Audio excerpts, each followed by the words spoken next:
Hey everyone, in this video, I'm going to show a step-by-step tutorial on how to disable your orders on Daraz account. So we're going to turn off the notifications to disable our purchase option. So first we're going to go to the app.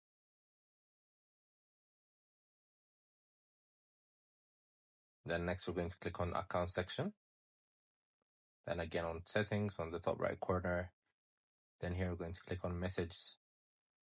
Then as you can see, there's the order option, which is turned on. So you're going to turn it off. You won't get the latest status on your order. Then now you can go back and continue with your shopping.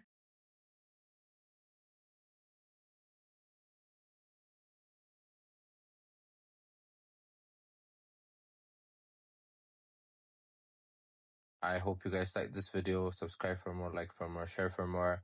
I hope to see you again. Goodbye.